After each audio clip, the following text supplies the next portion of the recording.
Vous écoutez Entrepreneurs du Web, le podcast à la fois informatif et anecdotique qui démystifie le business en ligne pour les professionnels de l'accompagnement. Je suis Isis, votre hôte, consultante business et fondatrice de femmeentrepreneur.com. Seule ou accompagnée d'invités, je vous offre différentes perspectives pour accélérer votre développement marketing, commercial et parfois même personnel. Bienvenue sur Entrepreneurs du Web. Je vais partager aujourd'hui une grosse leçon qui a été vraiment game changer pour mon activité. Et en quoi ça a été game changer, comment je l'applique aujourd'hui, parce que même aujourd'hui, j'essaie de comprendre encore cette leçon de manière différente, parce que le business aujourd'hui, c'est une expérience tellement enrichissante. C'est l'un des plus gros outils de développement personnel. Déjà, avoir une entreprise, être chef d'entreprise, c'est l'un des plus gros outils de développement personnel. Parce que ça t'apprend tellement de choses sur toi en tant qu'entrepreneur, ça t'apprend tellement de choses sur les gens aussi. Alors, donc quand tu es en business, tu dois avoir des relations avec des gens. Et ça t'apprend beaucoup de choses sur les gens, sur la psychologie. Le marketing, c'est la psychologie. La vente, c'est beaucoup de psychologie. Ça t'apprend des choses sur toi en tant que personne. Qu'est-ce que tu aimes bien, qu'est-ce que tu n'aimes pas, quelles sont tes forces, quelles sont tes faiblesses, quelles sont tes zones de différenciation, etc. etc. Et aujourd'hui, j'ai envie de pointer un élément vraiment qui a été game changer pour mon activité en tant qu'entrepreneur. Quand je me suis lancée dans le business en ligne, c'était en 2019 que vraiment j'ai commencé à lancer des offres. Ma première offre, c'était un e-book à 9,99 €. Et puis, il y a eu un membership, et puis il y a eu une formation en ligne, et puis il y a eu du coaching. Et aujourd'hui, il y a cette offre hybride qui s'appelle BIA que je crée, que je propose à mes clients. Et ça a été un parcours vraiment plein d'apprentissage. Et aujourd'hui, même encore, je continue d'apprendre des choses. Et c'est ce que j'adore avec l'entrepreneuriat. Donc, je vais te partager la grosse leçon qui a été game changer pour moi au cours des 2 dernières années, qui a vraiment fait que je retravaille tout mon positionnement en 2023. C'est ce que je vous avais partagé dans mes lives précédents, dans mes anciens épisodes. Voilà, j'ai vraiment fait un gros nettoyage en 2023 quand j'ai appris cette grosse leçon. Alors, je ne vais pas vous faire languir plus longtemps. Donc, la grosse leçon en question, c'est de faire la différence, la distinction entre le volume et la qualité. Je m'explique. Quand on est entrepreneur, surtout dans le domaine du coaching, de l'accompagnement, quand on propose des formations en ligne, quand on propose des services en ligne, on n'est pas dans les produits physiques, on est vraiment dans du service et de l'accompagnement. On a tous, plus ou moins tous, entendu parler du terme lead. Donc c'est en anglais, c'est prospect. Donc on a tous toujours cette croyance qu'il nous faut plus de leads, qu'il faut du volume de leads. Beaucoup d'entrepreneurs s'épuisent à aller chercher du volume, toujours plus de leads. Donc la leçon en question, c'est tu vas faire la distinction entre la qualité de personnes que tu vas avoir et la quantité des personnes que tu vas avoir. Quand on est dans le coaching en ligne, on veut toujours plus de leads, plus de prospects, plus de visibilité, plus. Mais la plupart des entrepreneurs n'ont pas besoin de plus de prospects, plus de leads dans leur écosystème. Ils ont besoin de plus de relations. Ils ont besoin de plus de nurturing. Ils ont besoin de plus de liens avec les personnes qui sont déjà dans leur écosystème. Et si tu arrives vraiment à comprendre ce que je suis en train de te dire aujourd'hui, ce que je vais t'expliquer dans cette vidéo, dans cet épisode de podcast, si tu m'écoutes sur le podcast, il y a beaucoup de choses que tu vas pouvoir mettre en place qui vont faire la différence dans ton activité. Les choix que tu vas faire également pour ton business seront différents. Parce que ça a été pour moi, ça a été mon cas. Depuis 2023, j'ai commencé à implémenter cette leçon que je vais te partager et je vois la différence. Alors, je vais te dire le avant et le après.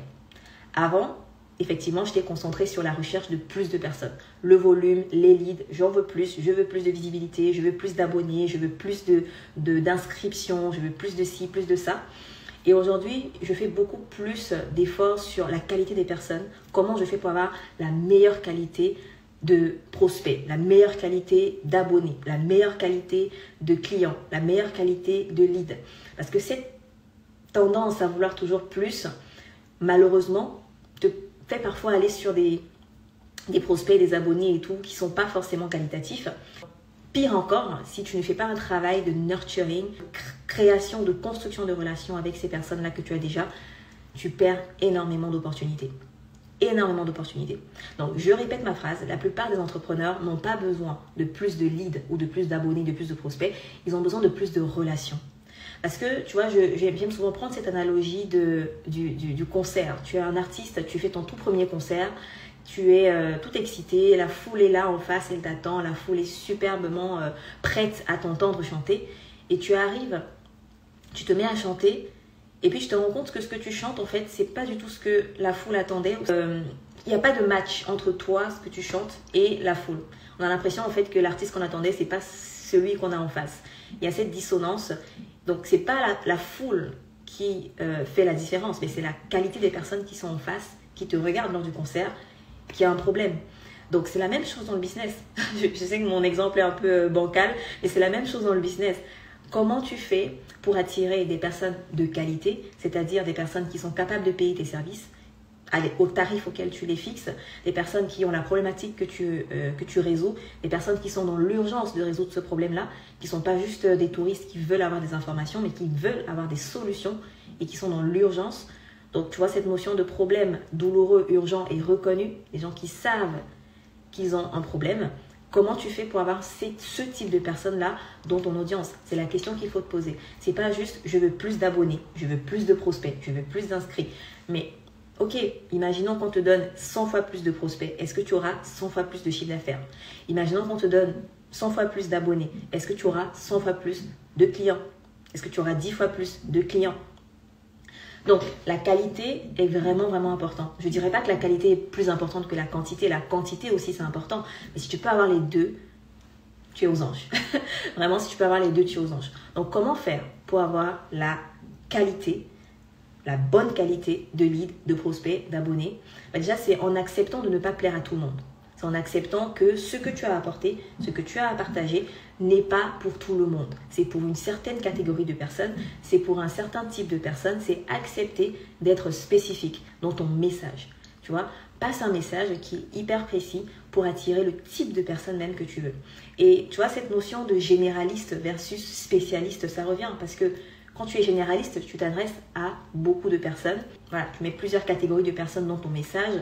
Et du coup, tu as un message très broad, très large. Et les gens qui sont dans ta cible ne se reconnaissent pas forcément. Tu vois, alors que lorsque tu es spécialiste, tu arrives à parler spécifiquement à un type de personne et les gens se reconnaissent dans ce que tu dis. Et donc, ils sont beaucoup plus susceptibles de passer à l'action, d'en savoir plus, de regarder davantage ton contenu, de continuer la conversation avec toi. Donc ça, c'est la meilleure façon d'attirer des prospects de meilleure qualité, des abonnés de meilleure qualité, des clients de meilleure qualité. Redéfinis ton message. C'est quoi le message que tu veux passer au monde? C'est quoi la transformation que tu apportes à tes clients? C'est qui la cible que tu veux servir spécifiquement? Une fois que ça c'est coché, il va falloir que tu travailles sur le deuxième aspect qui est la relation. Tu vois, cette phrase que je t'ai dit au début, beaucoup d'entrepreneurs n'ont pas besoin de plus de prospects, ils ont besoin de plus de relations. Parce que lorsque tu as déjà des prospects, lorsque tu as déjà des abonnés, lorsque tu as déjà des leads, est-ce que tu prends suffisamment le temps de créer des relations avec ces personnes-là?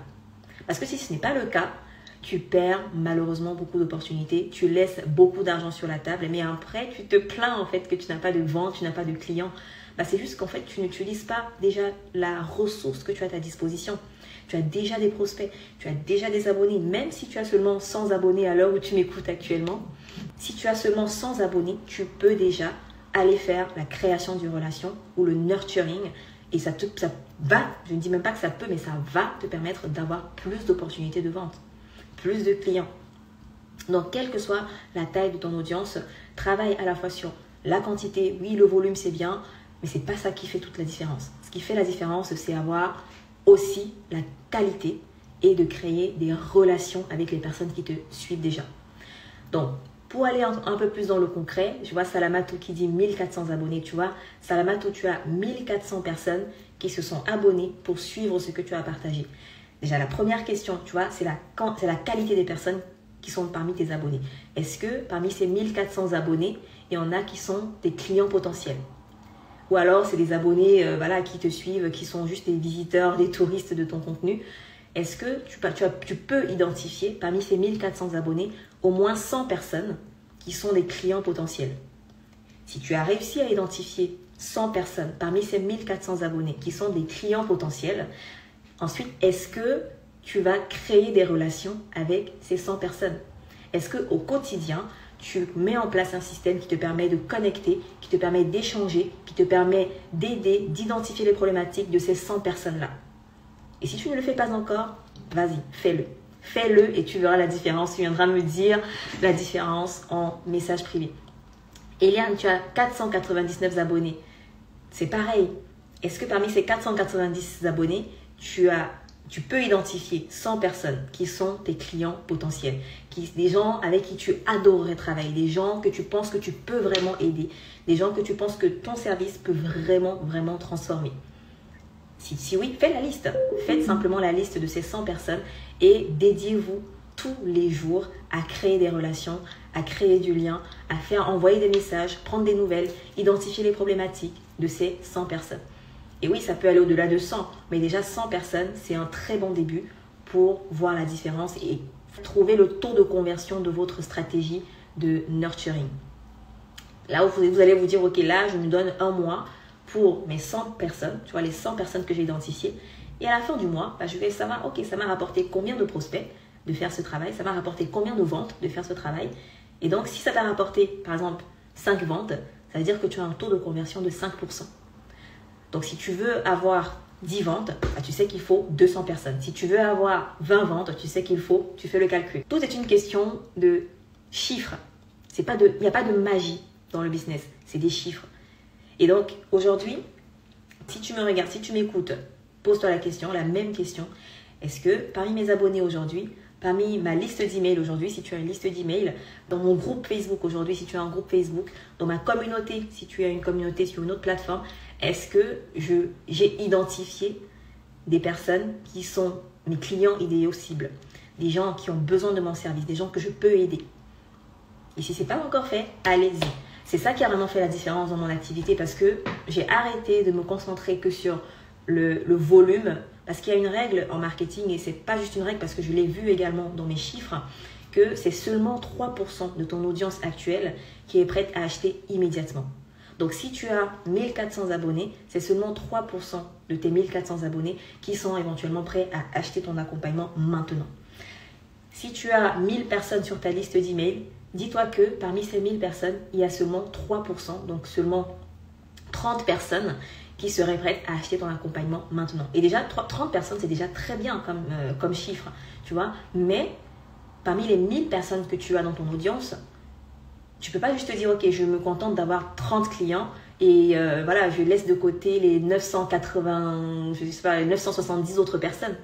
Ces 970 autres personnes, ce sont des personnes que tu dois nourrir, des personnes avec qui tu dois créer cette relation. Et si tu arrives à faire ça, à mettre en place un système qui te permet d'entrer en contact, de créer des relations, de créer des échanges avec ton audience quotidiennement, que ce soit toi qui le fasses ou un membre de ton équipe qui le fasse, tu vas voir la différence. Et en 2024 surtout, on arrive en 2025, c'est vraiment ça qui fait la différence parce que la plupart des entrepreneurs sont restés un peu dans ce modèle de vouloir l'automatisation, vouloir que tout soit préfet à l'avance, qu'on n'ait pas à y toucher, on crée un système, on n'y touche plus, on a des revenus passifs, sans travailler, sans rien faire, on met les gens dans une liste d'emails, ils reçoivent des tas d'emails et puis ils achètent spontanément leurs offres. Alors si c'est des offres low ticket, type moins de 100 €, why not? Ça peut fonctionner d'avoir un système 100% automatisé. Mais là, je m'adresse aux personnes qui vendent une transformation, qui vendent de l'accompagnement, qui vendent une formation ou une offre one-to-many. Donc, qui sont au-delà du low ticket, qui ne sont pas dans les offres à moins de 100 €, je dirais même à moins de 1000 €. Si c'est ton cas, tu ne peux pas juste vendre en automatisant le processus de A à Z. Tu mets en place des emails et un tunnel de vente et tu attends que les gens achètent. Il faut un contact humain parce qu'à partir d'un certain tarif, les gens ont besoin d'avoir une conversation avec toi pour se sentir à l'aise, pour avoir ce facteur know, like and trust, donc te connaître, t'apprécier, te connaître et acheter. Know, like and trust and buy. Okay? Donc comment tu fais pour créer cette confiance? Comment tu fais pour que les gens se sentent à l'aise à en savoir plus sur ton accompagnement, sur ton offre, sur ta formation, sur tes services? Comment tu fais ça? C'est en créant une conversation, tout simplement. en créant des conversations sans intérêt, sans engagement, sans arrière-pensée, sans vouloir à tout prix vendre. Mais c'est juste créer une conversation pour connaître la problématique, pour savoir si la personne traverse le problème que tu résous, pour lui apporter des ressources, pour l'aider, pour lui apporter des réponses à ses questions. Vraiment, en détachement total. Et ensuite, lorsque tu identifies une problématique et que tu vois que tu peux l'aider, tu lui apportes une solution. Tu lui dis, ok, je peux t'aider. Que dirais-tu qu'on s'appelle? Que dirais-tu qu'on se prenne un rendez-vous? Que dirais-tu? Voilà. Et donc, tu l'emmènes dans une conversation, cette fois-ci de conversion. De conversion, c'est-à-dire pour vendre ton accompagnement. Donc ça a été la grosse leçon qui a vraiment fait la différence. Depuis 2023, c'est ce qu'on implémente. On a mis en place une stratégie qui nous emmène à la fois le volume, donc des nouveaux leads, des nouveaux prospects, des nouveaux abonnés, mais aussi dans le back-end, c'est-à-dire ce que les gens ne voient pas. C'est tout ce qu'on fait pour créer des conversations au quotidien avec notre audience. Et c'est ce que je te recommande de faire si tu vends du coaching, si tu vends une offre one-to-many, si tu vends une formation et que tu es au-delà de 1 000 € dans tes tarifs. Et on pourra éventuellement parler du sujet du pricing aussi dans un autre épisode de podcast, parce que ça va faire l'objet d'un épisode de podcast pour rappel. Et donc dans un autre, on va faire ce zoom sur le pricing, parce que malheureusement, beaucoup de personnes aussi mettent des tarifs qui ne sont pas à la hauteur de la valeur qu'ils apportent. Ou alors mettent un tarif qui ne prend pas en compte leur rentabilité. Donc, ils vendent leurs prestations, mais ils ne sont pas rentables sur le long terme. Et donc, ils se retrouvent parfois à avoir des charges qu'ils n'avaient pas anticipées, qui viennent bouffer leur marge, qui viennent reconsidérer le prix de leur accompagnement, mais parfois c'est trop tard parce qu'ils ont déjà annoncé le prix, etc. Donc, comment faire pour pricer ton offre de façon à être rentable, de façon à avoir des marges qui te permettent de gérer ton entreprise, d'investir dans la communication, la publicité, dans l'équipe, dans le scaling. Comment faire ça? Comment pricer cette offre-là? Déjà, c'est des sujets qu'on aborde dans le programme BIA avec les membres du programme. Mais voilà, je pourrais faire un live si vous le demandez pour l'aborder rapidement lors d'un live ou dans un épisode de podcast. Alors, d'ici... dans 2 semaines, pas d'ici là, dans 2 semaines exactement, il y aura également un défi que je suis en train de préparer avec l'équipe. Le défi revient, le défi one-to-many, il revient parce que c'est pas la première fois qu'on le fait. Il avait déjà été mis en place en juillet.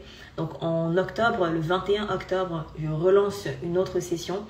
On va passer 5 jours ensemble, 5 jours en live, en direct, pour construire ton offre one-to-many, établir ta stratégie de vente pour cette offre one-to-many et t'aider à identifier le plan pour pouvoir scaler et créer ces conversations quotidiennes que je te dis, dont je te parle aujourd'hui à ce live. Donc, si tu veux avoir des réponses beaucoup plus personnalisées, si tu veux savoir comment mettre en place ton offre one-to-many, offre collective type formation, coaching, accompagnement, etc., viens à ce défi.